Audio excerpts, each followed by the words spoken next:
إن الحمد لله نحمده ونستعينه ونستغفره ونعوذ بالله من شرور أنفسنا ومن سيئات أعمالنا من يهده الله فلا مضل له ومن يضلل فلا هادي له وأشهد أن لا إله إلا الله وحده لا شريك له وأشهد أن محمدا عبده ورسوله يا أيها الذين آمنوا اتقوا الله حق تقاته ولا تموتن إلا وأنتم مسلمون يا أيها الناس اتقوا ربكم الذي خلقكم من نفس واحدة وخلق منها زوجها وبث منهما رجالا كثيرا ونساء واتقوا الله الذي تساءلون به والأرحام إن الله كان عليكم رقيبا يا أيها الذين آمنوا اتقوا الله وقولوا قولا سديدا يصلح لكم أعمالكم ويغفر لكم ذنوبكم ومن يطع الله ورسوله فقد فاز فوزا عظيما وإن خير الكلام كلام الله وخير الهدي هدي محمد صلى الله عليه وسلم وإن شر الأمور محدثاتها وكل محدثة بدعة وكل بدعة ضلالة وكل ضلالة في النار. نعم أما بعد. Donc aujourd'hui c'est le cours numéro 9 dans la série des durous au sujet de Haqiqat al-Tasawwuf. Et puis aujourd'hui on arrive en fait au cœur de la discussion du soufisme, parce que le sujet dont on va parler aujourd'hui c'est disons le cœur ou le centre disons sur quoi tout qu'est-ce qui a rapport avec le soufisme tourne, ok? Et c'est-à-dire, le titre que le cheikh a mis pour ce chapitre, c'est Ghuluwuhum, en Ghuluw al-Soufiyya fil awliya'i wa shuyukh. C'est-à-dire, comment les soufis ont exagéré, au sujet des awliya et des shuyukh, au sujet des saints et des shuyukh. Donc qu'est-ce qu'on va commencer, Inch'Allah, on va faire, on va lire le texte du Cheikh Al-Fawzan, puis après ça on va rentrer dans les détails de cette question dans le livre du Cheikh Ahmed Lo, Taqdis al-Ashkhas fil Fikr al-Soufi. Donc, le livre du Cheikh Ahmed Lo parle, en fait, se concentre sur cette question-là. C'est de ça que ça parle en réalité, Taqdis al-Ashkhas. C'est-à-dire comment les soufis ont élevé des gens et les ont amenés à un niveau presque égal à la divinité. Okay. Comment ils ont exagéré au sujet de leur shuyukh, les soufis, ils ont exagéré au point de faire de leur shuyukh des dieux. Maintenant, il y a également un cheikh al-Islam Ibn Taymiyyah qui a écrit un livre sur ce sujet-là, et le livre s'appelle Al-Furqan bayna awliya ar-Rahman wa awliya al-Shaytan, c'est-à-dire comment le discernement entre les alliés ou les gens qui sont proches d'Allah et les gens qui sont proches du Shaytan. Ok? Non. Ce livre-là, et là c'est un très bon livre, tout le monde est conseillé de l'acheter et de le lire, et pourtant en arabe il est tout petit. Et la traduction est assez volumineuse, mais alhamdulillah, le Cheikh Salih Al-Fawzan, il se base surtout sur le livre du Cheikh Ibn Taymiyyah, et il met des longs passages de ses citations dans son livre Awli Al-Furqan. Donc nous on va lire cette partie-là, puis après on va rentrer dans l'explication de Cheikh Ahmed Lo selon le temps qui va nous rester, et puis on continuera avec ça la semaine prochaine.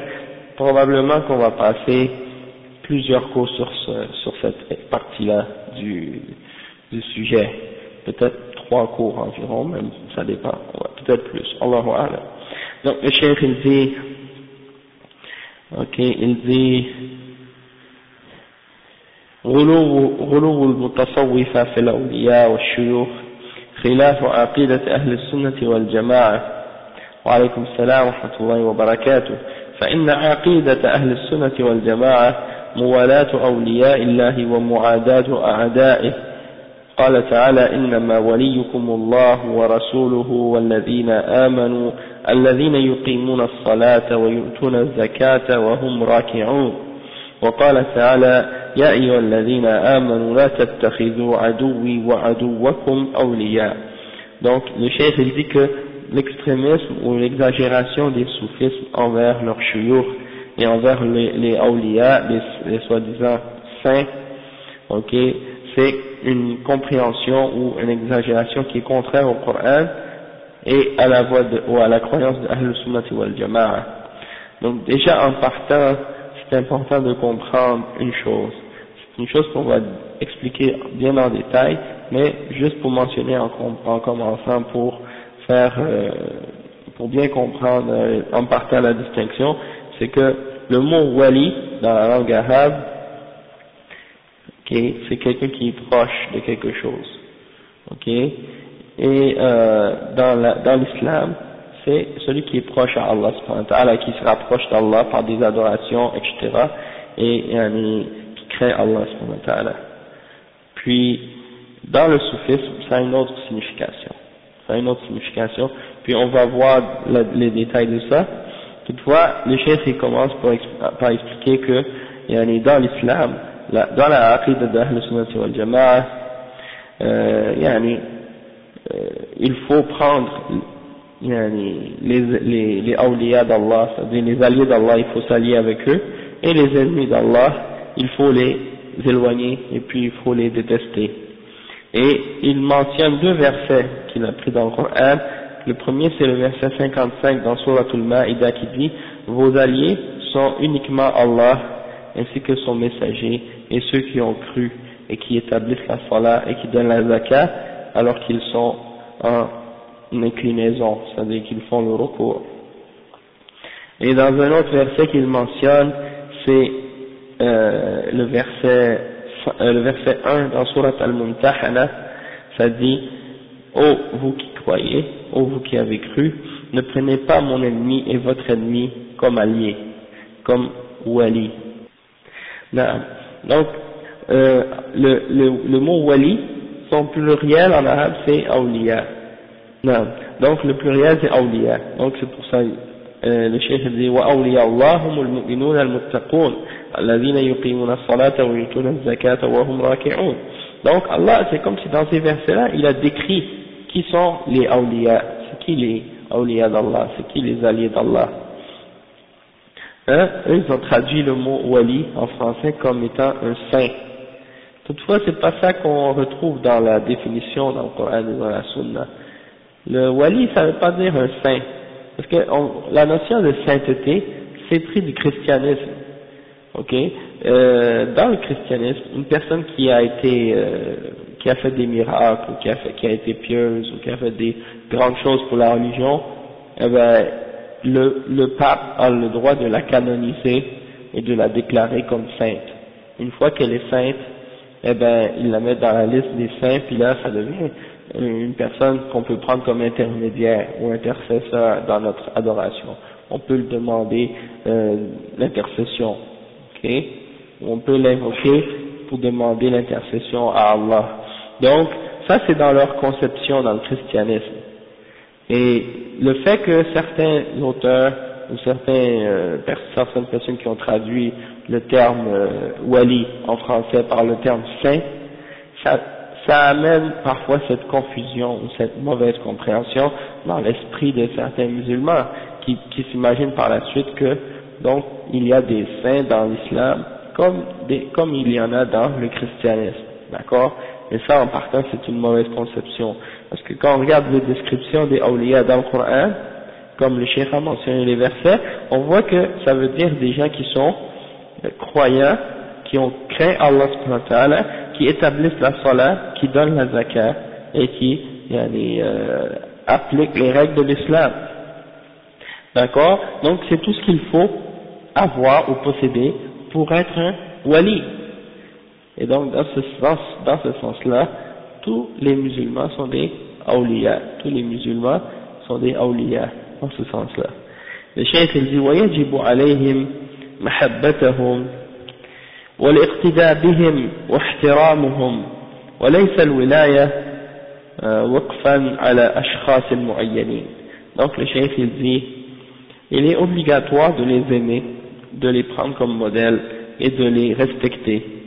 Et le fait d'être un wali, ou d'avoir al-wilaya, c'est-à-dire d'être rapproché d'Allah, ou bien d'être rapproché dans l'adoration, ou des choses comme ça, ça ne se limite pas à certains individus spécifiques. Ok, on n'a pas le droit de spécifier un wali, ou de dire celui-là est un wali, excepté s'il y a un dalil du Coran et de la Sunna pour dire lui c'est un wali. Comme par exemple, s'il y a quelque chose qui est mentionné dans le Coran ou dans la Sunna, comme le prophète sallallahu alayhi wa sallam, peut-être qu'il a mentionné certaines personnes ou certains sahaba comme étant des awliya. En dehors de ça, on n'a pas le droit de spécifier quelqu'un comme étant un wali. Donc, le cheikh dit ensuite, فَكُلُّ مُؤْمِنٍ تَقِي فَهُوَ وَلِيٌّ لِلَّهِ وليس معصوما من الخطأ وهذا معنى الولاية والأولياء وما يجب في حقهم عند أهل السنة والجماعة. Donc le cheikh dit que tout musulman croyant qui a le taqwa, qui craint Allah, c'est-à-dire avoir le taqwa, ça veut dire quoi? C'est-à-dire tu fais ce que Allah subhanahu wa ta'ala t'ordonne et tu t'éloignes de ce qu'il t'a interdit. Et pourquoi on appelle ça taqwa? Parce que c'est comme si tu cherches une protection contre le châtiment d'Allah subhanahu wa ta'ala en faisant ce qu'il t'ordonne de faire pour avoir son paradis et en t'éloignant de ce qu'il t'a interdit de faire pour avoir une protection contre son châtiment. Et donc c'est pour ça qu'on appelle ça taqwa. Donc n'importe quel musulman qui a l'iman, qui a la foi et qui a le taqwa, eh bien il est mu'min et il est wali, c'est un wali d'Allah, ok, c'est un allié d'Allah, c'est un rapproché d'Allah, ok, et c'est pas obligatoire qu'il soit infaillible des erreurs, ok, donc ça nous fait comprendre que al-wilaya, elle est en degré. Quelqu'un peut être, wa alaykum salam wa rahmatullahi wa barakatuh, quand on dit que c'est en degré, c'est-à-dire que une personne, son niveau de foi et de crainte d'Allah, sa wilaya, le niveau de crainte d'une personne et le niveau de foi d'une personne ne va jamais rester stable. L'iman, comme l'iman, la même chose. Ça augmente, plus tu fais de bonnes œuvres, et ça diminue quand tu fais des péchés.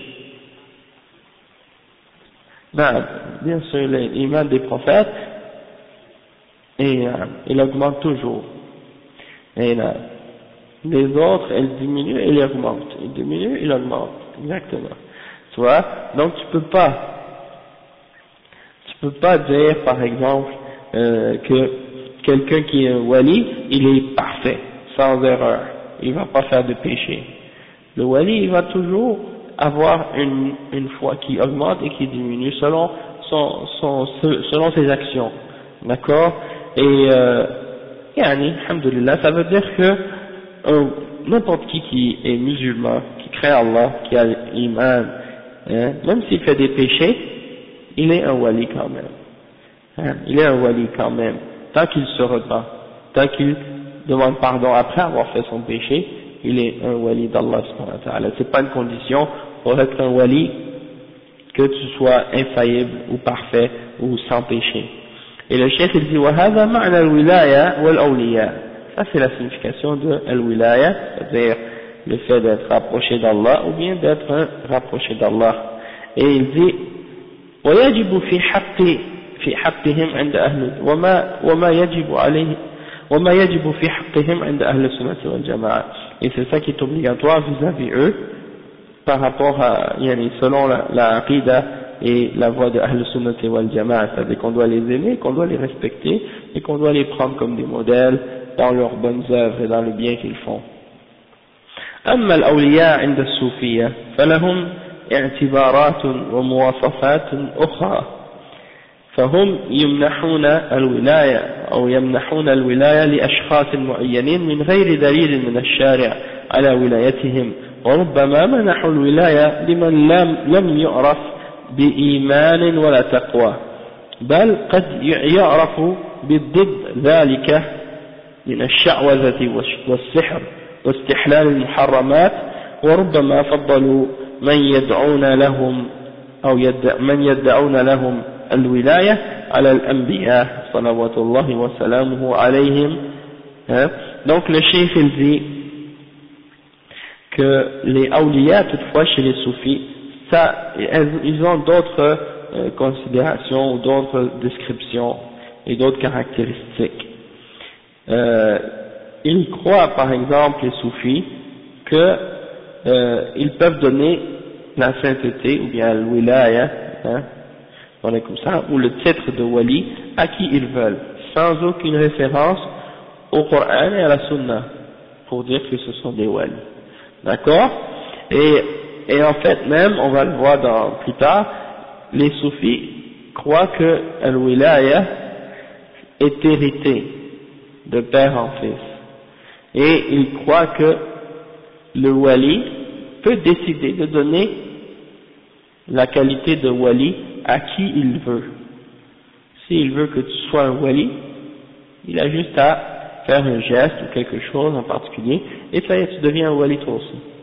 Et il n'y a pas donc, selon eux, de limite, c'est pas limité par le Coran et la Sunna. C'est ça le point très important à comprendre, c'est que pour eux, le fait d'être décrit comme étant un wali, ça se limite pas au Coran et à la Sunna.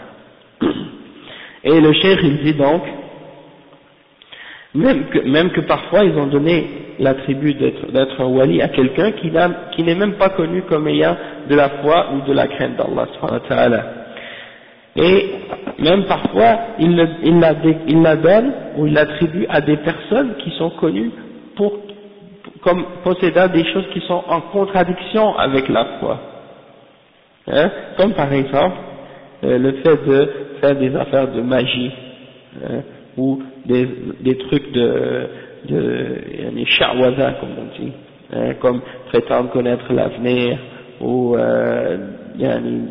dire la bonne aventure ou des trucs comme ça, ou comme on voit dans les magazines des fois, des annonces de voyants, des choses comme ça, des médiums, des trucs comme ça. Donc également ils vont parfois être des gens qui font des péchés et qui disent que c'est halal pour eux. Hein. Tu vois que c'est des gens qui vivent dans le péché, hein, ils font des choses haram et ils disent que c'est halal pour eux et ils disent qu'ils sont des awliya quand même. Et certains même les préfèrent aux prophètes. Certains d'entre eux même disent que le niveau de wali, c'est un niveau plus élevé que le niveau du prophète. Comme le cheikh dit, كما يقول أحدهم مقام النبوة في برزخ فويق الرسول ودون الولي.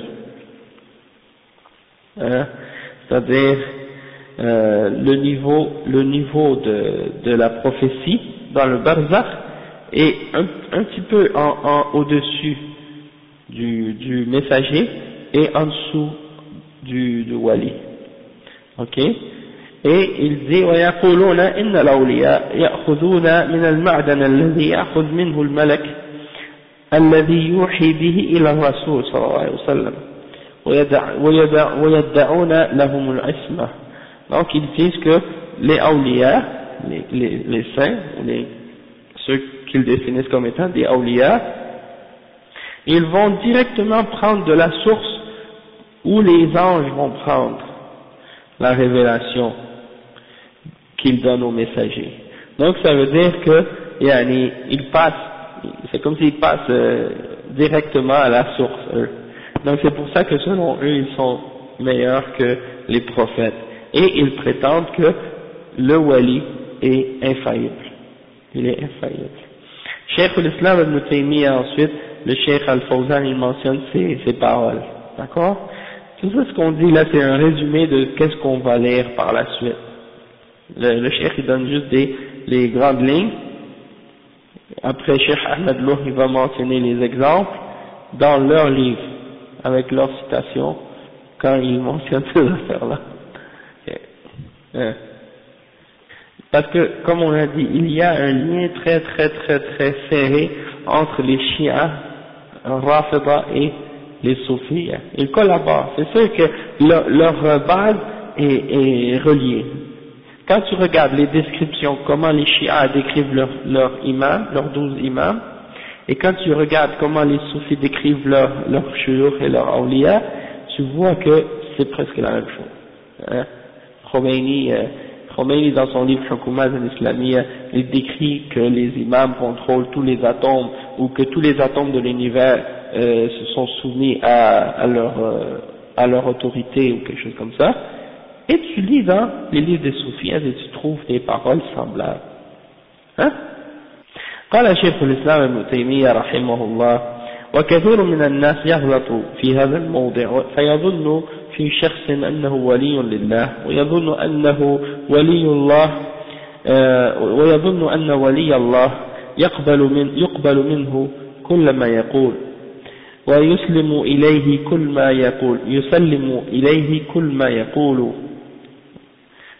كل ما يقوله ويسلم إليه كل ما يفعله وإن خالف الكتاب والسنة فيوافق ذلك الشخص ويخالف ما بعث الله به رسوله الذي فرض الله على جميع الخلق تصديقه فيما أخبر وطاعته فيما أمر، إلى أن قال وهؤلاء مشابهون للنصارى الذين قال الله فيهم اتخذوا أحبارهم ورهبانهم أربابا من دون الله والمسيح ابن مريم وما أمروا إلا ليعبدوا إلها واحدا لا إله إلا هو سبحانه عما يشركون.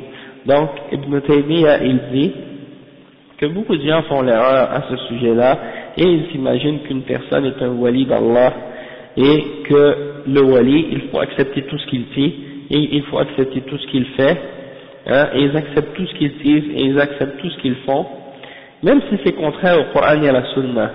Ils sont d'accord avec la personne, hein, ils sont d'accord avec cette personne dans tout ce qu'elle fait, dans tout ce qu'elle dit, même si c'est contraire à ce que le prophète sallallahu alayhi wa sallam a amené.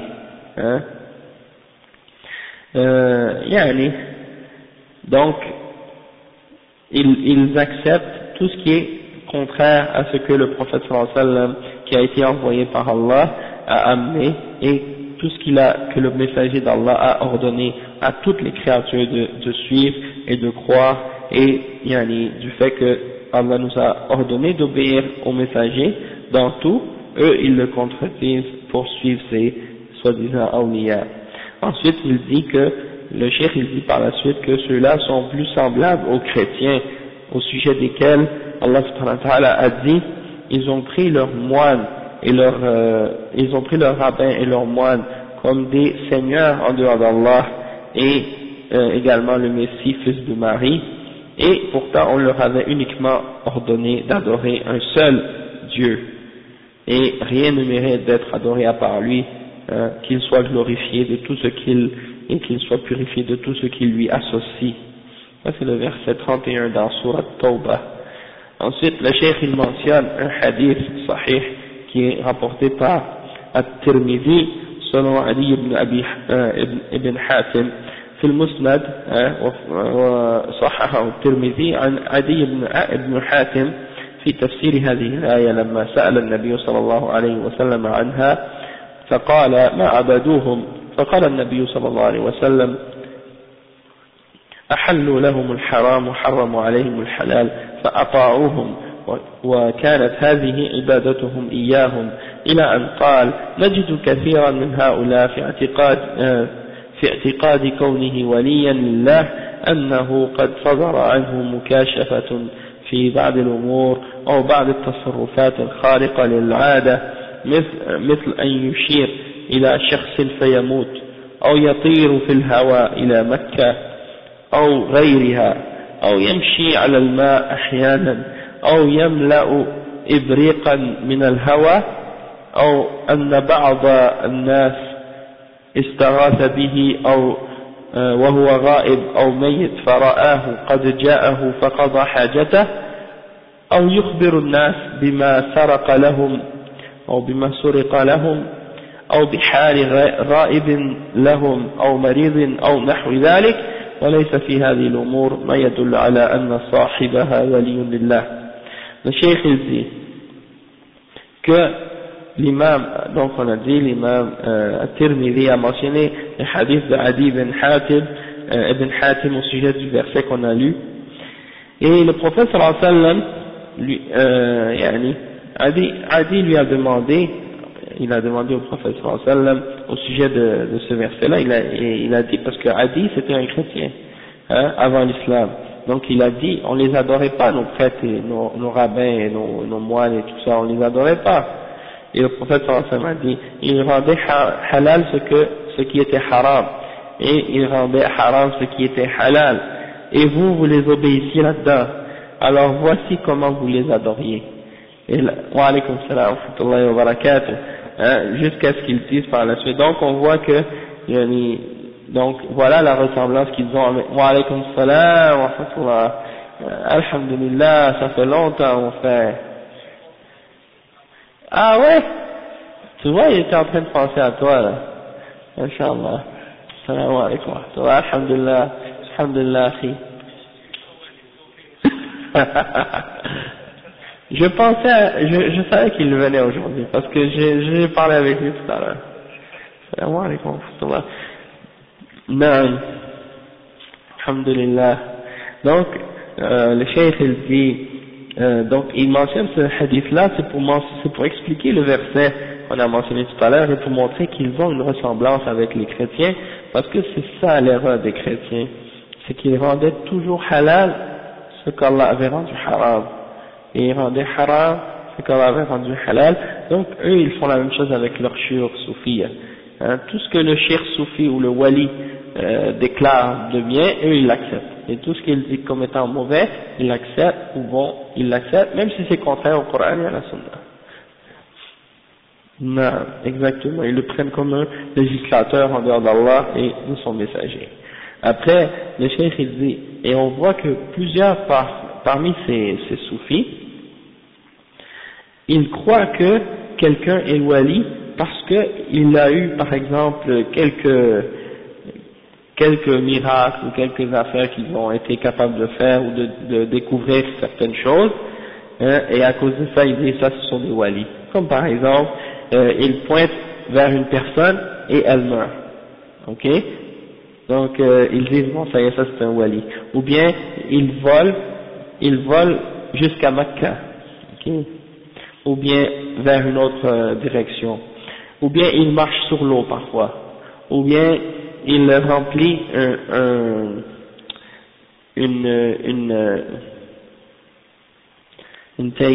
comme une théière, il la remplit avec de l'air.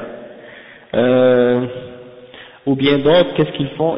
Par exemple, si quelqu'un demande au secours, une personne qui n'est pas là, comme par exemple ton cheikh, comme j'avais donné l'exemple l'autre jour, ton cheikh il est au Pakistan, dans un autre endroit, là tu l'appelles au secours alors que tu as besoin d'aide ici à Montréal, tu l'appelles au secours, et puis tout d'un coup il apparaît. Ou bien par exemple, il est mort, tu l'appelles au secours, et puis tu le vois qui vient pour t'aider.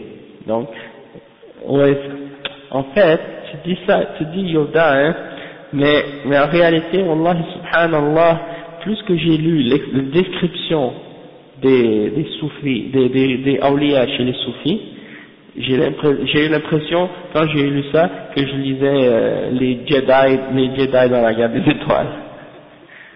Exactement. Ouais. Selon moi c'est ça. Le gars qui a fait la guerre des étoiles, quand il a fait les Jedi, il s'est inspiré des chouïrs soufis. Non, c'est pas des blagues, c'est vraiment sérieux là. Et même que quand on lit les paroles des soufis au sujet du wali, ça dépasse beaucoup plus la science-fiction et ça dépasse encore plus loin que ce que tu vois dans la guerre des étoiles. Parce que c'est arrivé à un niveau, je me dis, subhanallah, ces gens-là, c'est sûr que soit ils prenaient de la drogue ou quelque chose comme ça pour arriver à avoir des idées comme ça. Donc, qu'est-ce qu'ils font aussi également? Ils disent par exemple, ils considèrent que quelqu'un est un wali parce que par exemple, il lui demande à propos de quelque chose, quelqu'un m'a volé quelque chose, et là, la personne lui répond, ah c'est telle personne qui t'a volé, ou telle chose, etc. Donc là, ils disent, ah bon, ça c'est un wali. Ou bien, il informe au sujet de quelqu'un qui est absent ou bien qui est malade, hein, il lui donne des connaissances des choses que personne ne peut connaître.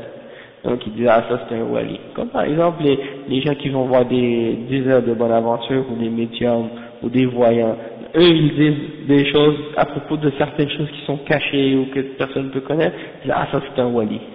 Ok. Donc dans ce cas-là ça voudrait dire que tous les koufars ici là à Montréal ou ailleurs qui prétendent être des voyants, eux sont des awliya aussi, hein, si on prend ça en considération. A'udhu billah. Et le cheikh Ibn Taymiyyah il dit, et toutes ces choses-là, ça n'a rien à voir avec, ce n'est pas du tout une preuve pour dire que quelqu'un est un wali, ça n'a rien à voir. Après il dit, بل قد اتفق أولياء الله على أن الرجل لو طار في الهواء أو مشى على الماء لم يخطر به حتى ينظر متابعته للرسول صلى الله عليه وسلم وموافقته لأمره ونهيه. Ainsi que tous les awliya, les vrais awliya d'Allah subhanahu wa ta'ala, ils sont tous d'accord sur le fait de dire que si une personne vole dans les airs ou marche sur l'eau, on ne doit pas être trompé par lui jusqu'à ce qu'on ait, on ne doit pas être trompé par lui et on doit regarder est-ce que ses actions et ses paroles sont en accord avec la sunna du prophète Mohammed sallallahu alayhi wa sallam et en accord avec ses ordres et ses interdictions.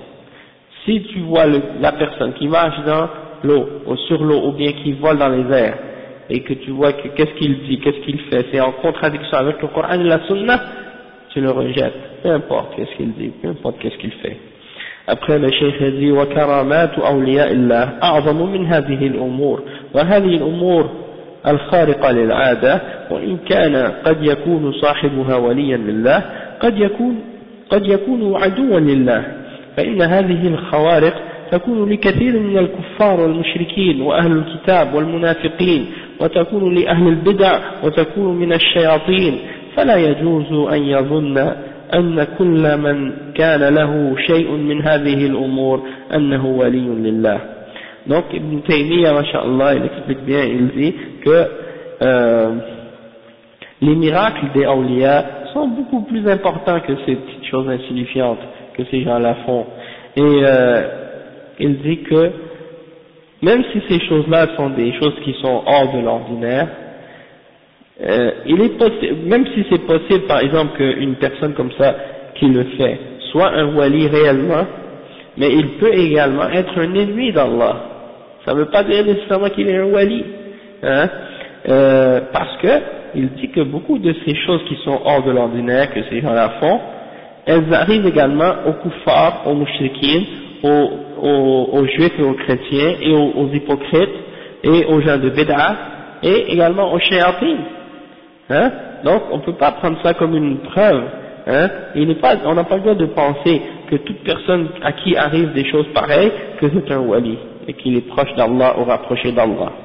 Comme par exemple, dans la tariqa al-Rifa'iyya, comme j'avais mentionné une fois, il se transperce les joues, il se transperce le ventre, il se planque des tiges dans le corps, et le sang, il n'y a pas de sang qui sort.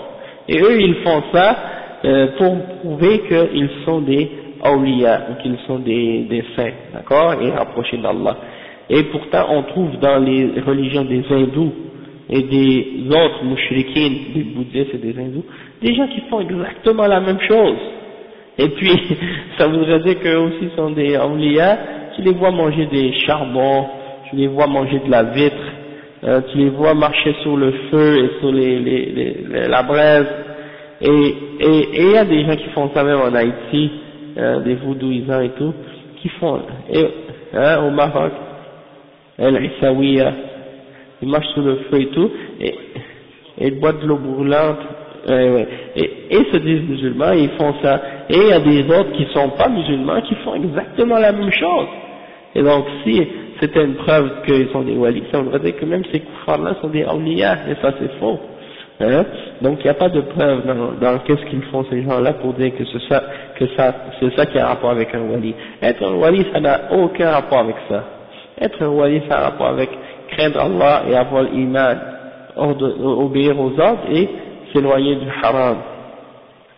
Après le cheikh dit بل يعتبر أولياء الله بل يعتبر أولياء الله بصفاتهم وأفعالهم وأحوالهم التي دل عليها الكتاب والسنة، ويعرفون بنور الإيمان والقرآن وبحقائق الإيمان الباطنة وشرائع الإسلام الظاهرة.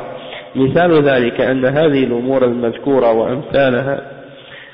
وأمثالها قد توجد في أشخاص ويكون أحدهم لا يتوضأ ولا يصلي الصلوات المكتوبة، بل يكون ملابسا للنجاسات ومعاشرا للكلاب، ويأوي إلى الحمامات والقمامات والمقابر والمزابل، ورائحته خبيثة لا يتطهر الطهارة الشرعية ولا يتنظف.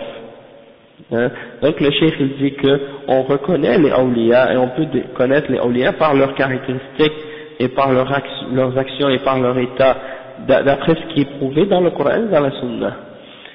Et on les connaît également par la lumière de la foi et la lumière du Coran, et par les réalités de la foi qui sont intérieures, et par également les règles, les principes de l'islam qui sont extérieurs, comme les applications de la salat et des autres règles de l'islam. Et donc il dit que beaucoup des choses dont on a mentionné tout à l'heure, comme des formes de trucs que ces gens-là considèrent comme étant des miracles, comme voler dans les airs ou marcher sur l'eau, des trucs comme ça, il dit, le cheikh, que parfois ça peut arriver à des gens, quand tu les vois, c'est des gens qui font jamais le wudu et ils prient pas les 5 prières obligatoires, ils sont toujours remplis des impuretés, najasat, et ils restent avec les chiens dans les poubelles, ils vivent dans les poubelles et dans les dépotoirs et dans les cimetières et les endroits sales, ok, et ils ont des mauvaises odeurs, ils ne se purifient pas comme c'est demandé dans la charia, et ils ne se lavent pas non plus. Et il dit ensuite, il a un qal, فإذا كان الشخص مباشرا للنجاسات والخبائث التي يحبها الشيطان، أو يأوي إلى الحمامات والحشوش التي تحضرها الشياطين، أو يأكل الحيات والعقارب والزنابير وآذان الكلاب التي هي خبائث وفواسق، أو يأكل البول أو يشرب البول ونحوه من النجاسات التي يحبها الشيطان، أو يدعو غير الله فيستغيث بالمخلوقات ويتوجه إليها، أو يسجد إلى ناحية شيخه ولا يخلص الدين لله أو لرب العالمين، أو يلابس الكلاب أو النيران، أو يأوي إلى المزابل ومواضع النجسة، أو يأوي إلى المقابر ولا سيما إلى مقابر الكفار من اليهود والنصارى والمشركين، أو يكره سماع القرآن وينفر عنه ويقدم عليه سماع الأغاني والأشعار، ويؤثر سماع المزامير الشيطان على سماع أو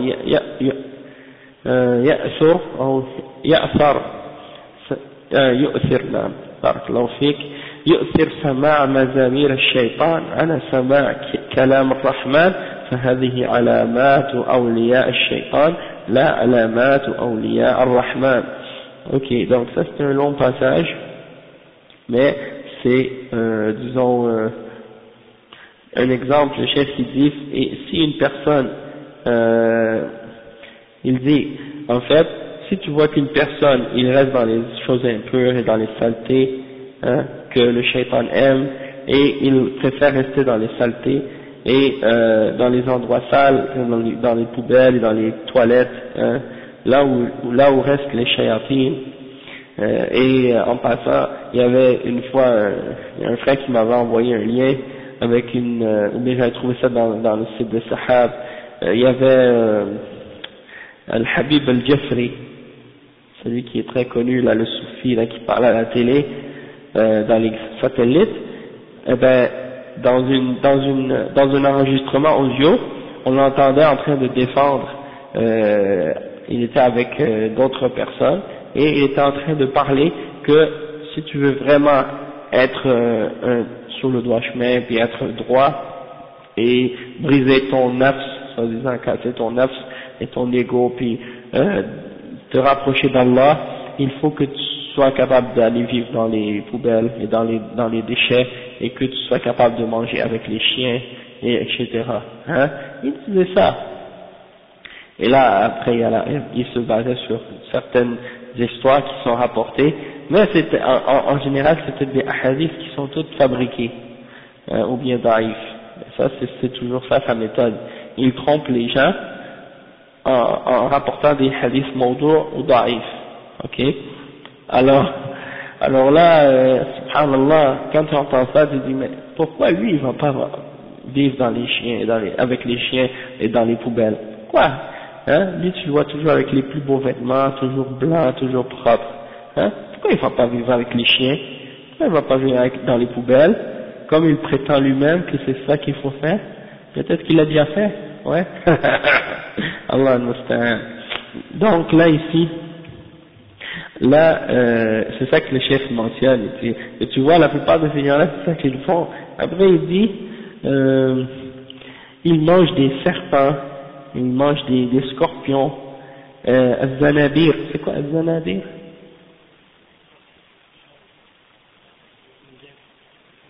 Des guêpes et des oreilles de chien, et ils mangent également toutes sortes de saletés comme ça, et ils boivent de l'urine et des impuretés que le shaitan aime, et ils invoquent autre que Allah, et ils cherchent le secours dans des sortes de créatures, et ils se tournent vers ces créatures-là, et ils se prosternent en direction de leur chef, et ils ne purifient pas leur religion pour le Seigneur des mondes, Allah subhanahu wa ta'ala, et ils restent avec les chiens, et ils restent dans les dépotoirs et les poubelles et les endroits impurs, et ils descendent dans les cimetières, et même dans les cimetières des kuffars parmi les juifs, les chrétiens et les mouchriquines, et ils détestent parfois même entendre le Coran. Quand ils entendent le Coran, ils s'enfuient, et ils préfèrent entendre la musique et les chansons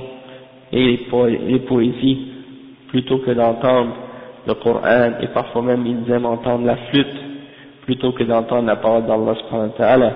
Et donc ça c'est les signes des awliya du shaitan, et non pas les signes des awliya de Ar-Rahman, c'est-à-dire les gens rapprochés de Allah subhanahu wa ta'ala. Et donc il faut savoir faire la distinction entre le wali d'Allah, l'allié d'Allah, et l'allié, le wali du shaitan. Eux ils font pas la distinction entre ces deux-là.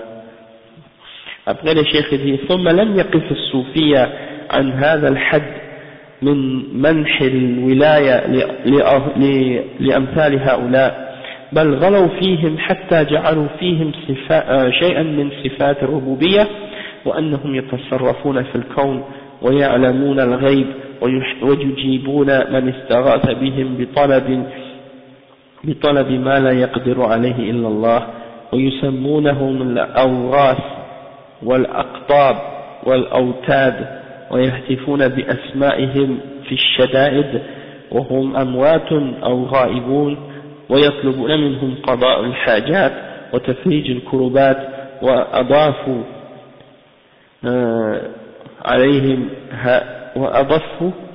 عليهم هالة من التقديس في حياتهم، وعبدوهم من دون الله بعد وفاتهم، وبنوا على قبورهم الأضرحة وتبركوا بتربتهم، وطافوا بقبورهم وتقربوا إليهم بأنواع النذور، وهتفوا بأسمائهم في طلباتهم. هذا منهج الصوفية في الولاية والأولياء. Donc ici, le cheikh dit, les soufis ne se sont pas arrêtés à ça. Ils ne se sont pas arrêtés à cette limite-là.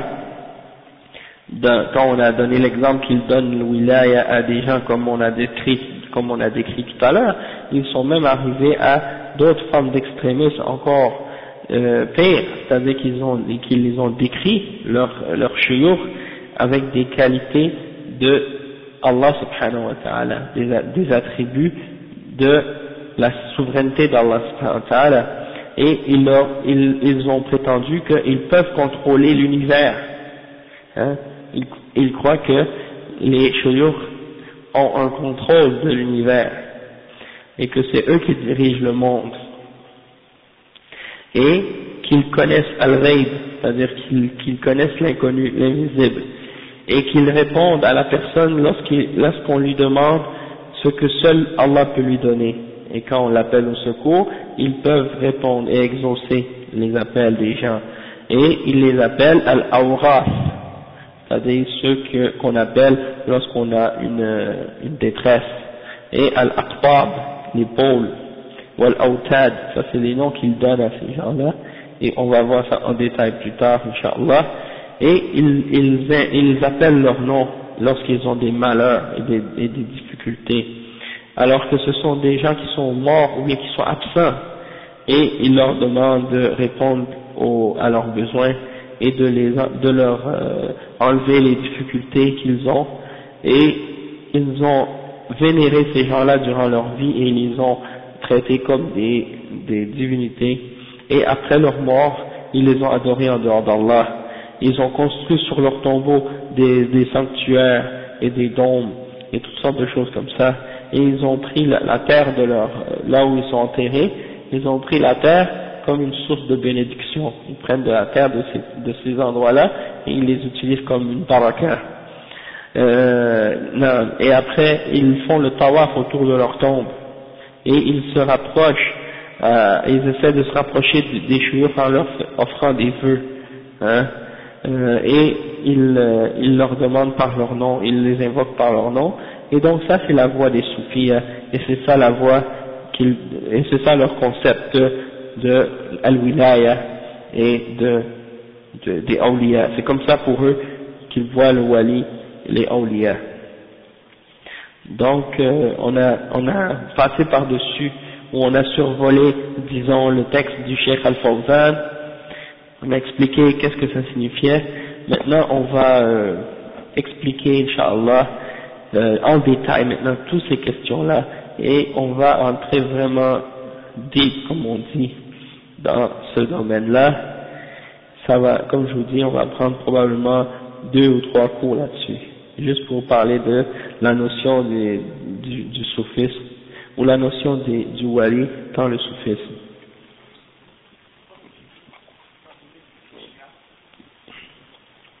C'est sûr que ça a un lien, ça vient des chiites, du soufisme. Mais, par la suite, ça s'est répandu parmi les sunnis, parmi les gens de Ahl Sunnah, parmi les gens ordinaires. Parce que eux, qu'est-ce qu'ils faisaient, les soufis? Quand ils s'en allaient dans un pays, ils s'en allaient dans les endroits très éloignés, dans les montagnes, dans les endroits où peu de gens ont accès. Et ils commençaient à enseigner des gens là dans ces régions-là. Donc c'était un peu éloigné des grands centres. Et à cause de ça, peut-être que c'est ça qui a fait que ça s'est propagé par la suite parmi les populations plus facilement. Allahu a'lam.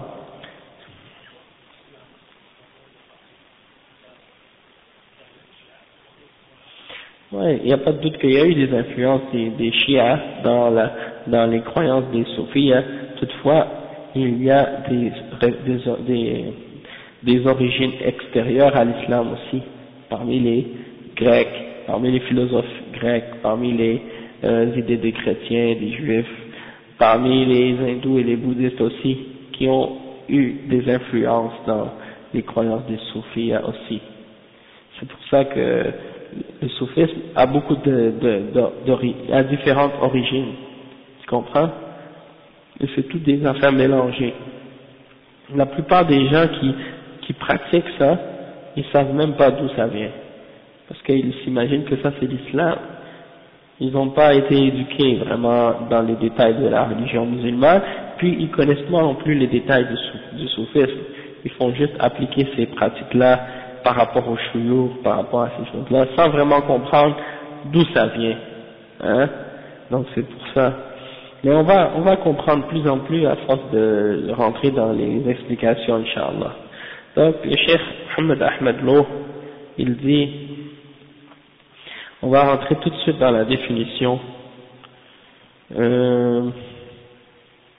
Il dit que al-wilaya Il dit que mafhum, il commence, il dit mafhum awliya Allah ta'ala fil kitab wa sunnah. Comment on comprend qui sont les awliya d'Allah dans le Coran et dans la Sunna. Il dit awliya jam'u wali وقد جاء في القاموس الولي القرب والدنو والولي اسم منه الولاء القرب والدنو والولي اسم منه وهو المحب والصديق والنصير. Donc le cheikh il dit que al-awliya c'est le pluriel de wali, et dans le dictionnaire al-qamus al-muhit c'est écrit que al-wala ça veut dire être proche, se rapprocher, et al-wali c'est un nom qui veut dire quelqu'un qui aime, ou un ami, quelqu'un que tu aimes, ou un ami, ou quelqu'un qui t'aide, qui te supporte. Ok? ومن هنا كان أصل الولاية القرب والمحبة. Donc la base de al-wilaya c'est d'être proche et d'aimer. لأن أولياء الله تعالى هم الذين آمنوا به ووالوه فأحبوا ما يحب وأبغضوا ما يبغض ورضوا بما يرضى وسخطوا بما يسخط وأمروا بما يأمر ونهى عما نهى وأعطوا لمن يحب أن يعطى ومنعوا من يحب أن يمنع. Donc le chef il dit que c'est pour ça qu'on dit que les awliya d'Allah ce sont ceux qui ont cru en Allah et qui se sont rapprochés de lui et qui l'ont aidé sa religion, et qui ont aimé ce qu'Allah aime, et qui ont détesté ce qu'Allah déteste, qui ont été satisfaits de ce qu'Allah est satisfait, et qui ont détesté ce qu'Allah a détesté, qui ont ordonné ce qu'Allah a ordonné, qui ont interdit ce qu'Allah a interdit, qui ont donné à celui qu'Allah veut qu'on donne et aime qu'on donne, et qui ont empêché ou retenu de donner à celui qu'Allah ne veut pas qu'on lui donne. Et il dit par la suite ويقول شيخ الإسلام ابن تيمية رحمه الله في معرض بيان العلاقة بين المعنى اللغوي والشرعي لهذه المادة والولاية ضد العداوة وأصل الولاية المحبة والقرب وأصل العداوة البغض والبعد وقد قيل إن الولي سمي وليا لأن موالاته سمي وليا من موالاته للطاعات. Cheikh il dit, Ibn Taymiyyah a dit en décrivant ou en expliquant la relation qu'il y a entre la signification linguistique et la signification islamique de ce mot-là, il dit que al-wilaya c'est le contraire de al-adawa, c'est-à-dire c'est le contraire d'avoir une opposition ou une animosité ou une haine contre quelque chose, donc c'est le contraire de ça. Et donc le cheikh il dit qu'à la base, al-wilaya c'est aimer et être proche, et la base de al-adawa, c'est-à-dire l'opposé de ça, c'est de détester et de s'éloigner. Ok? Et on a dit aussi que on appelle le wali, on l'appelle un wali, pourquoi? Parce qu'il a été proche et qu'il aime les obéissances et l'adoration. Wal-wali al-qarib. يقال هذا يلي هذا. Le wali c'est celui qui est proche. On dit celui-là est proche de celui-là, ou bien suit celui-là. Et il dit أي يقرب منه ومنه قوله صلى الله عليه وسلم ألشقوا الفرائض بأهلها فما بقي فأولى رجل ذكر. متفق عليه. Donc le cheikh il dit que de là vient cette signification-là est mentionnée dans le hadith qui dit donner les héritages à ceux à qui ils doivent aller, et ce qui reste alors c'est au plus proche parmi les hommes de cette personne qui est morte dans l'héritage. Et le mot qui est utilisé c'est fa'aula rajulin zakar, et il mentionne les paroles de Al-Baghawi, non pas Al-Baghawi, il s'appelle le cheikh qui a fait l'explication de Sunan Abi Daoud, je pense que c'est Al-Khatib Al-Baghdadi, il a expliqué que dans ce hadith-là, معنى أولى يعني c'est le plus proche, أقرب, والولي القريب يعني ويريد أقرب العصبة إلى الميت كالأخ والعم، فإن الأخ أقرب من العم، ولو كان قوله أولى بمعنى أحق لبقي الكلام مبهما ولا يستفاد منه بيان الحكم إذ كان لا يدري من الأحق ممن ليس بأحق. Donc il explique un truc à propos de ce hadith-là, puis on va donc sauter par-dessus, puisqu'on a compris l'important de la citation, c'est de comprendre ce que signifie le wali. Ensuite il cite la parole de Ibn Rajab al-Hanbali qui dit Aslu al-Muwala al-Qurb wa Aslu al-Mu'ada al-Bu'd wa awliya Allah hum alladhina yataqarrabuna ilayhi bima yuqarribuhum minhu wa a'da'uhu hum alladhina أبعدهم منه بأعمالهم المقتضية لطردهم وإبعادهم منه. Ça c'est mentionné dans Jami' al-Ulum al-Hikam. Ibn Rajab il dit que la base de al-Muwala, de prendre pour allié, de se rapprocher et d'aimer, c'est exactement ça, ça veut dire d'être proche. Et la base de al-Mu'ada, c'est l'éloignement. Donc les alliés d'Allah, les awliya d'Allah, ce sont ceux qui se sont rapprochés d'Allah par ceux qui les rapprochent à Allah. Donc les adorations, les choses qu'on fait qu'Allah nous demande de faire. Et ses ennemis, ce sont ceux qui se sont éloignés d'Allah en faisant des choses qui ont mérité ou qui ont fait en sorte qu'ils ont été éloignés d'Allah subhanahu wa ta'ala, comme des péchés et des désobéissances. Et il dit ensuite والمفهوم الشرعي لكلمة ولي يتجلى واضحا في قوله تعالى ألا إن أولياء الله لا خوف عليهم ولا هم يحزنون الذين آمنوا وكانوا يتقون. Ça là c'est le verset qui explique clairement la définition du wali dans la religion, dans l'islam. Et c'est le verset qui dit, c'est le verset 62-63 dans Surat Yunus. Et ce verset-là, ça dit, certes, pour les alliés d'Allah ou pour les awliya d'Allah, il n'y a nulle crainte et nulle tristesse. Ils ne seront pas attristés. Ce sont qui? Ce sont ceux qui ont cru et qui ont eu la taqwa, qui ont eu la crainte d'Allah subhanahu wa ta'ala. Donc ça veut dire pour être un wali, comme on a dit tout à l'heure, il faut avoir taqwa, il faut avoir l'iman. Si tu as ça, ça y est, tu es un wali d'Allah subhanahu wa ta'ala. قال ابن جرير والصواب في القول في ذلك أن يقال الولي أعني ولي الله هو من كان بالصفة التي وصفها الله بها وهو الذي آمن واتقى كما قال تعالى الذين آمنوا وكانوا يتقون. Donc Ibn Jarir al-Tabari, ça c'est un des plus grands parmi les ulama de l'islam.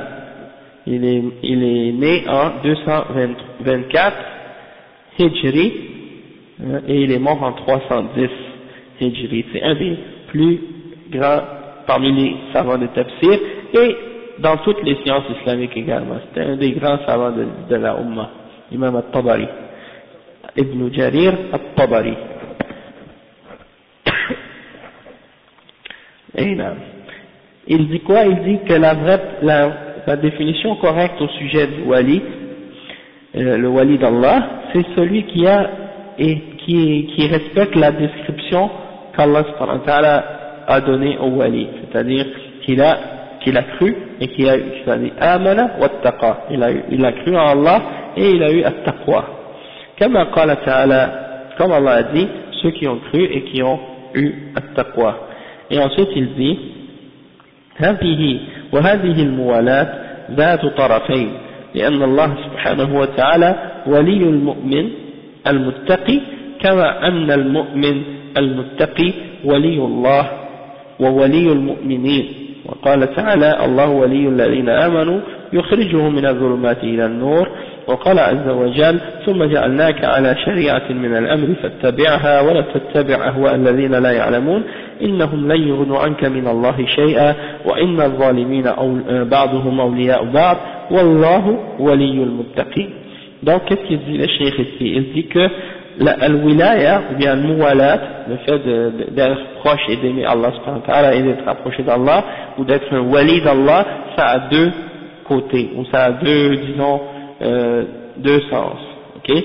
Il y a le sens que quand on dit qu'on est l'allié ou le wali d'Allah, on est proche d'Allah et qu'on aime Allah, et il y a le sens où Allah est l'allié des pieux et des gens qui le craignent. Hein? Donc il y a le sens que quand Allah subhanahu wa ta'ala est le wali, le protecteur et l'allié des croyants, et il y a l'autre sens, c'est-à-dire de la créature vers le créateur. Celui qui est wali d'Allah, c'est parce qu'il est proche d'Allah, il s'est rapproché d'Allah par la foi et par la crainte en Allah subhanahu wa ta'ala. Donc il mentionne des preuves de ça dans le Coran, dans lequel Allah subhanahu wa ta'ala dit que Allah est le wali de ceux qui ont cru. Allahu waliyul ladhina amanu. Il est le protecteur et l'allié de ceux qui ont cru. Et il les fait sortir des ténèbres ou de l'obscurité vers la lumière. Ensuite, le cheikh il dit, un autre verset, ça c'est le verset 257 dans Al-Baqarah, ensuite il mentionne un autre verset qui dit, Summa ja'alnaka, ensuite on t'a mis sur la voie de l'ordre. Alors celui-là, il ne suit pas les passions de ceux qui ne savent pas, ils ne peuvent pas te donner, ils ne peuvent pas te donner rien en dehors d'Allah subhanahu wa ta'ala, et ensuite ça dit, et les injustes sont alliés les uns des autres, tandis que Allah est l'allié ou le protecteur des muttaqin, le protecteur de ceux qui ont at-taqwa. Donc pour être un wali, c'est ça les définitions.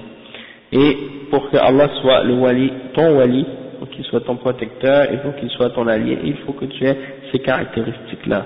Le cheikh il dit, وَمَعْنَى مُوَالَاةُ الْعَبْدِ لِرَبِّهِ أَنَّهُ يُحِبُّ اللَّهِ تعالى ورسوله عليه الصلاة والسلام وينصره كما قال تعالى والذين آمنوا أشد حبا لله فيترتب على هذه المحبة أن الله يحبه وينصره ويعزه ويكرمه كما قال عز وجل إن تنصروا الله ينصركم ويثبت أقدامكم. Donc la signification du fait que le serviteur soit un allié ou un wali de son Seigneur, ça veut dire qu'il doit aimer Allah et son messager et qu'il doit supporter sa cause et sa religion. Donc comme Allah subhanahu wa ta'ala a dit, et ceux qui ont cru sont plus forts dans leur amour pour Allah subhanahu wa ta'ala, le verset 165 dans Surat al-Baqarah. Et ensuite il dit également, ça implique également que lorsque on a cet amour pour Allah, que Allah subhanahu wa ta'ala va par la suite nous aimer et nous venir en aide et nous donner la puissance et nous honorer. Comme Allah subhanahu wa ta'ala, il dit dans le verset 7 dans Surat Muhammad, que si vous supportez Allah subhanahu wa ta'ala et vous donnez la victoire à Allah subhanahu wa ta'ala, eh bien Allah va vous supporter et vous donner la victoire et raffermir vos pas. Wa alaykum salam wa rahmatullahi wa barakatuh.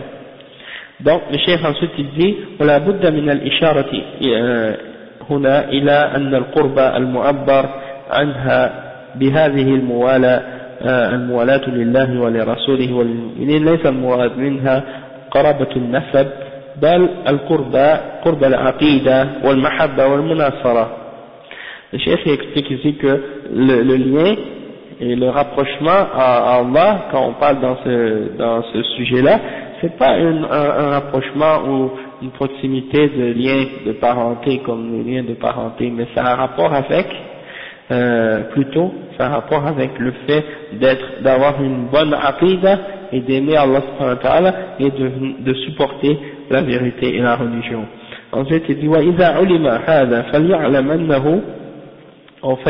أنه ليس في الإسلام تحديد للولاية بالنسبة إلى شخص أو طائفة أو نسب اللهم إلا ما نص عليه الكتاب العزيز كما في صحابة الرسول صلى الله عليه وسلم الذين آووه ووالوه ونصروه وعزروه ووقروه وتعرضوا للاضطهاد والتعظيم من أجل نصرة دين الله أو نصت عليه السنة المطهرة كما في العشرة المبشرين بالجنة. وكل من انطبقت عليه هذه الصفات وتحقق فيه الإيمان والتقوى بعد هؤلاء فهم ولي لله بينه وبين ربه ولا يحق له أن يطلق لقب الولاية على نفسه ولا أن يرمي من لم يطلقها عليه بالتقصير في حقه. Donc le cheikh il dit, donc si on a bien compris tout ce qu'on vient d'expliquer maintenant, on a compris qu'il n'y a pas une limitation dans l'islam de la définition dans l'attribution du terme wali à une personne en particulier, ou bien à un groupe en particulier, ou bien à une personne ou un nasab, une lignée. On ne peut pas attribuer à quelqu'un pour dire ah lui c'est un wali, ou bien ce groupe-là c'est des awliya, ou des choses comme ça en particulier. Sauf s'il y a un texte, excepté s'il y a un texte qui mentionne, soit dans le Coran ou dans la Sunna, qui mentionne que certaines personnes ont ces caractéristiques-là. Comme par exemple les Sahaba, qui ont supporté, qui ont défendu le prophète sallallahu alayhi wa sallam et qui lui sont venus en aide et qui ont été soumis à toutes sortes de punitions et de châtiments dans le sens qu'ils ont souffert et qu'ils ont été torturés dans le but de venir en aide à la religion d'Allah et à supporter la religion d'Allah. Comme ça a été mentionné dans le Coran et dans la Sunna également. Et il y a beaucoup de textes également dans la Sunna qui mentionnent que certains individus avaient des attributs de foi et qu'ils rentreront au paradis, comme par exemple les 10 qui ont été promis au paradis ou qui ont été annoncés d'entrer au paradis, al-mubashirina bil jannah. Donc ceux-là, on peut dire à leur sujet qu'ils sont des awliya. Toutefois, s'il n'y a pas de référence, de preuve, on ne peut pas le dire de façon spécifique. Et toute personne en général, toute personne qui respecte les conditions et les caractéristiques de la foi et de la crainte d'Allah subhanahu wa ta'ala, après les Sahaba, alors on peut dire en général que ce sont des awliya ou que c'est un wali d'Allah subhanahu wa ta'ala sans spécifier. فهو ولي لله بينه وبين ربه. Ok. Après il dit, mais on peut pas se donner nous-mêmes le titre de wali, ou bien penser que celui à qui on n'a pas donné le titre de wali, on a le droit de lui manquer un respect, ou de lui manquer de respect à cause du fait qu'on ne lui a pas attribué ce titre-là. وتكون ولاية العبد لله على هذا البيان بحسب إيمانه وتقواه، فمن كان أكمل إيمانا وتقوى كان أكمل ولاية لله، فهم يتفاضلون في ولاية الله بحسب تفاضلهم في الإيمان والتقوى. Donc comme on avait expliqué au début, qu'une personne, plus qu'il a une foi forte et plus qu'il a de la crainte à Allah subhanahu wa ta'ala, plus qu'il sera un wali plus rapproché d'Allah subhanahu wa ta'ala, selon le niveau de sa foi et de sa crainte en Allah subhanahu wa ta'ala. Donc il y a des walis qui sont plus proches d'Allah et plus forts dans leur foi que d'autres, il y en a qui ont plus de taqwa que d'autres. D'accord? Et le cheikh dit وهذا المفهوم لولاية الله كان مستقرا معروفا في أوساط المسلمين قبل ظهور التصوف والصوفية باعتراف أهل التصوف. فهذا أحدهم يقول فقد ظهر هذا المعنى في الإسلام قبل ظهور التصوف وأولياء الصوفية، أي ظهر منذ ابتدأت الدعوة إلى الإسلام، وكان معنى الولاية نصرة الله للعبد ونصرته لدين الله، فالذين جاهدوا في الله كانوا أولياءه وكذلك الذين اضطهدتهم قريش وآذتهم من أجل إسلامهم، كل هؤلاء كانوا أولياء حسب النصوص القرآنية الواردة فيهم. Donc ici là il mentionne que la signification de wilaya et le terme de wilaya était connu déjà depuis le début de l'islam. Alaykoum salam wa rahmatullah. Parmi les mu'minines, avant que le soufisme existe et avant même que il y a les soufis et le terme soufi soit apparu, et ça c'est reconnu même par les soufis eux-mêmes, et un d'entre eux, parmi les soufis, a dit dans son livre At-Tasawwuf Al-Thawrat Al-Ruhiyya fi l'Islam, l'auteur c'est Abu al-Ala Afifi, il dit que cette signification-là dans l'islam du wali est apparue avant même les awliya des soufis, ou avant l'apparition du soufisme. Elle est apparue depuis le début de l'appel à l'islam, et ça voulait dire que Allah subhanahu wa ta'ala donnait la victoire à ses serviteurs et à sa religion, et également ça voulait dire que ceux qui ont combattu, qui ont lutté dans le chemin d'Allah, que eux sont les alliés d'Allah subhanahu wa ta'ala, sont les awliya d'Allah, et tous ceux qui ont souffert, qui ont été maltraités par Quraysh à cause de leur islam, tous ceux-là sont considérés comme étant des awliya par le Coran et par les textes qui ont été mentionnés à ce sujet-là. وإذا علمنا معنى ولاية الله، إذا علمنا معنى ولاية الله ورسوله وعرفنا أنها مقام عظيم ودرجة رفيعة، وأن الوصول إليها لم يزل غاية الأبرار ومنتهى آمال الأخيار، أو كان من الحق المناسب أن نعرف ما الطريق إليها. Donc le cheikh dit que ça a toujours été un but pour les gens, d'arriver à connaître comment on peut devenir un wali, comment on peut être proche d'Allah subhanahu wa ta'ala, quand on a compris que d'être un wali d'Allah, c'est quelque chose de tellement élevé et tellement important et tellement grand. Donc on doit savoir comment faire pour devenir un wali.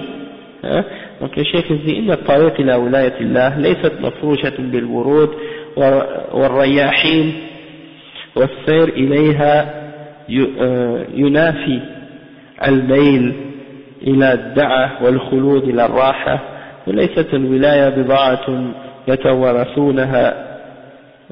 يتوارثها الأبناء والآباء عن طريق الأقرب أولى، لكنها منهج واضح وصراط مستقيم تولى الله بيانها وتوضيح ثمراتها لأمة محمد صلى الله عليه وسلم في حديث قدسي شريف وصف بأنه أشرف حديث في ذكر الأولياء. Donc il dit que le chemin pour devenir un wali d'Allah, c'est pas un chemin qui est couvert de roses et de parfums.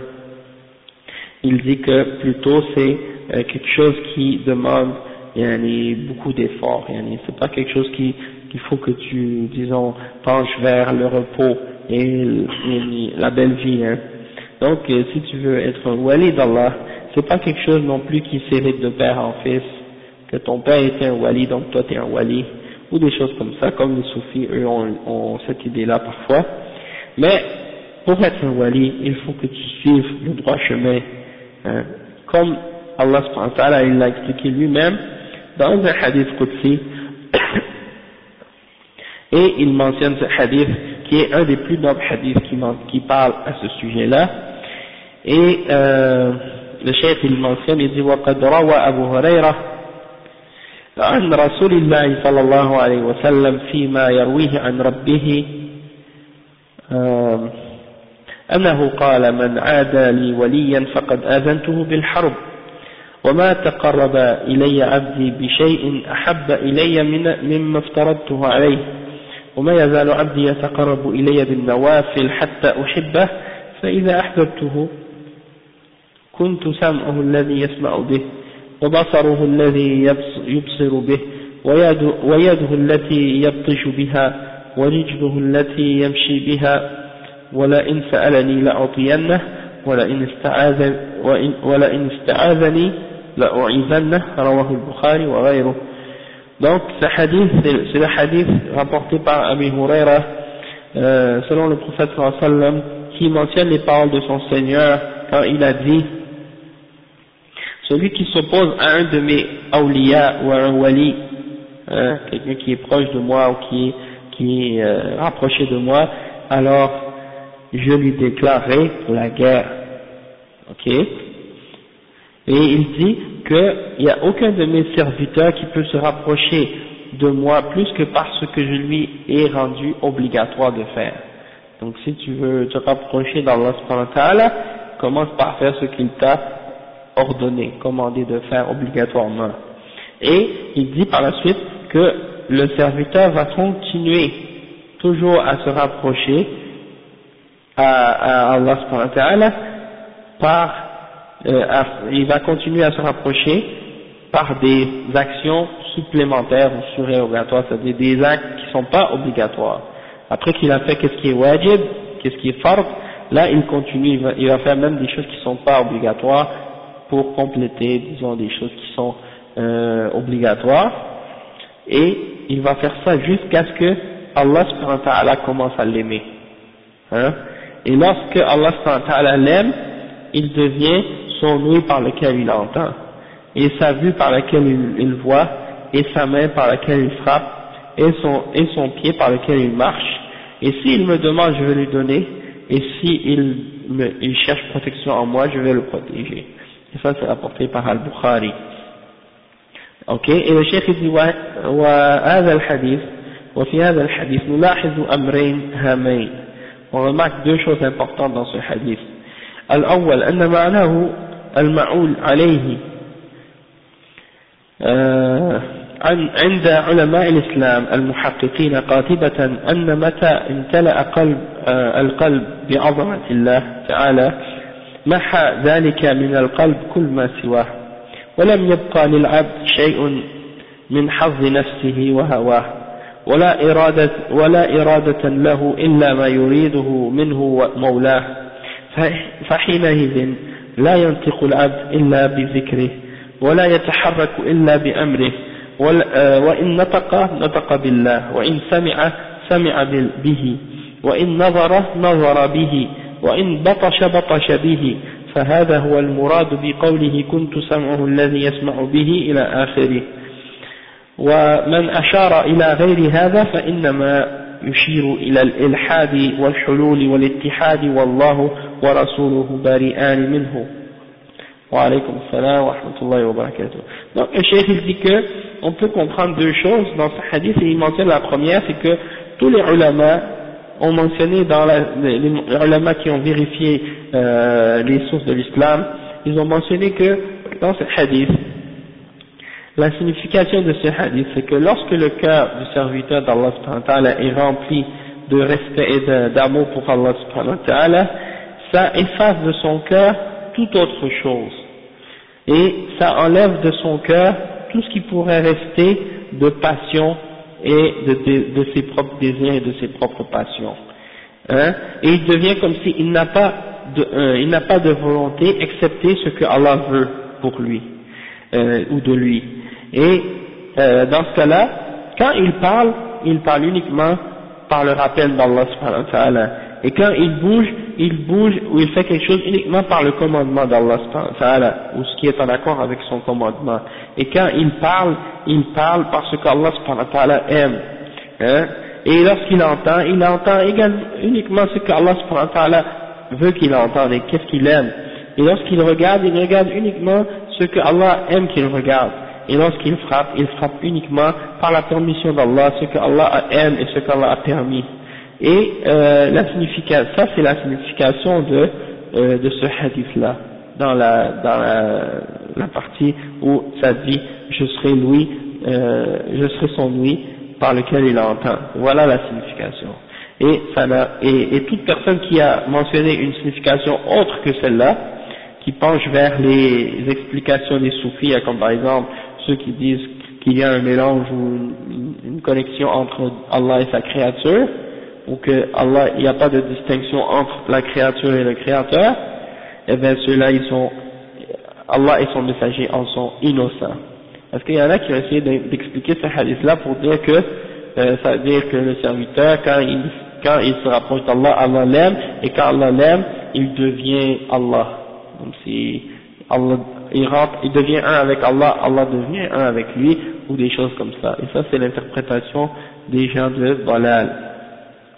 Ensuite, il a donné un autre point, il a dit أن هذا الحديث وضح الطريق إلى ولاية الله وهو المحافظة على فرائضه والحرص على نوافله وبين ثمرة السير على ذلك الطريق وهي أن يوفق الله العبد في الأعمال التي يباشرها بأعضائه وييسر له أمر الوصول إليه أو إلى رضاه ومحبته بأن يحفظ عليه جوارحه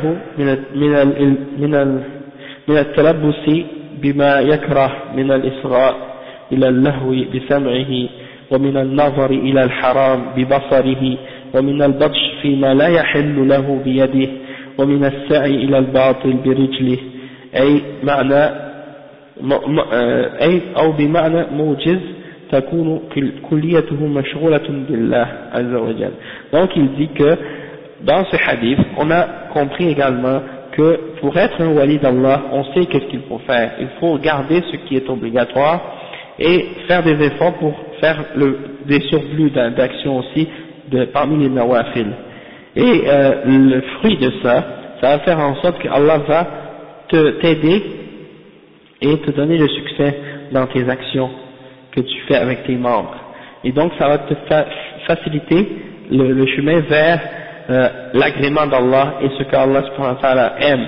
Et donc ça va préserver ton corps de tout ce qui est mauvais, comme par exemple d'entendre ce qui est mauvais et ce qui est pas bon, ou de regarder ce qui est haram avec tes yeux, ou de frapper ce que tu n'as pas le droit avec ta main, ou de t'en aller avec tes pieds ou tes jambes vers ce qui n'est pas bon pour toi.